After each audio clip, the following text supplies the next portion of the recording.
1 2 3 4 5 6 7 బాబు నీతో కొంచెం మాట్లాడాలరా. ఒరే మీరు అందరూ వెళ్ళగలరా? హలో, అది కాదురా, మొన్న టీచర్ గురించి ఏదో అన్నావేంటి? అన్నానండి, మాకు అయ్యిందండి. ఎందుకండి బాబు మమ్మల్ని వదిలే? అలా కోప్పడిపోకరా బాబు. ఇప్పుడు టీచర్ మీద నాకు కొంచెం అభిమానం లాంటిది. అభిమానం కాదండి, లవ్వు. ఆవిడదే అదే. వట్టి ఇష్టమనే కదరా అంది. ఇష్టమనే అంటారండి, ఆడవాళ్ళు ఇష్టం అంటారండి, మగాళ్ళు అభిమానం అంటారండి. మొత్తం ఈ ఫీలింగ్లు అన్నీ కలిసి లవ్వే. అంతేనంటావా? హాయ్. ఇప్పుడు ఈ విషయం వాడికి ఎలా చెప్పాలరా? స్మోకీ చెప్తాను ఏంటి? ఏమన్నా అన్ని పట్టించుకుంటారు మీరు. మ్యాటర్ ఏమో సీరియస్. ఏంట్రా ఏంట్రా అంటే ఏం చెప్తాం పెద్దదానికి. ఓ పని చేయి, ఆ అమ్మాయికి ఐ లవ్ యూ చెప్పి. అలాగే. ఓ ఏంటో త్వరగా చెప్పాయి.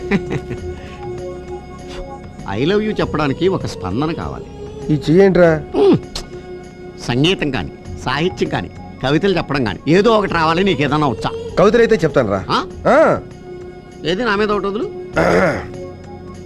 కొంతమంది మనుషులు అన్నాన్ని ధర్మం చేస్తారు, కొంతమంది మనుషులు వస్త్రాలు ధర్మం చేస్తారు, కొంతమంది మనుషులు ధనాన్ని ధర్మం చేస్తారు.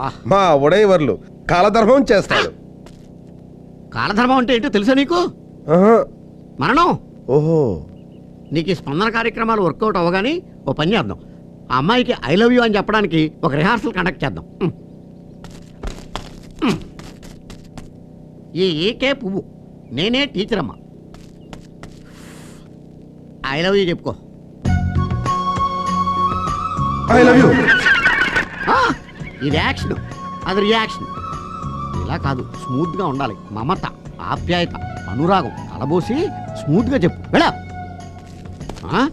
అదేంటయా ఢీకునే పుట్టేలాగా అలా వెనకెళ్తున్నావు? చెప్పా. ఇది యాక్షన్, కోడిగుడ్డు రియాక్షన్. వారం రోజులు సరిపడగా పెట్టినాయి. చూడు బాబు, నీ ఫేస్కి, నీ పర్సనాలిటీకి, నీ స్టేచర్కి ఈ లవ్ ట్రాక్ వర్కౌట్ అవ్వదు. ఒకవేళ చేసినా కానీ ఎలా ఉంటుందో తెలుసా? మారుతి కారికి అంబాసిడర్ డోర్ ఎట్టినట్టు చండాలంగా ఉంటుంది. అందుకని మేమే ఒక పని చేస్తాం. మీ అమ్మగారు నేను వెళ్ళి వాళ్ళ నాన్నగారి దగ్గరికి ఫేస్ టు ఫేస్ మాట్లాడేస్తాం. ఈ లోపల నువ్వేం చేస్తావంటే పట్టణం వెళ్ళి ఓ పట్టు చీర, ఓ మ్యాచింగ్ జాకెట్ పట్టుకొచ్చి వెళ్ళు. సగం భారం తగ్గించేసావురా. నచ్చావురా. దీనికి బహుమతిగా ఇవాళ నుంచి నీకు శిక్షలు రద్దు చేస్తున్నాను రా. ఆహా, ఇలాంటిది ఏదో జరుగుద్దని నా సిక్స్ చెబుతుంది బాబు నాకు. వెళ్ళొస్తా.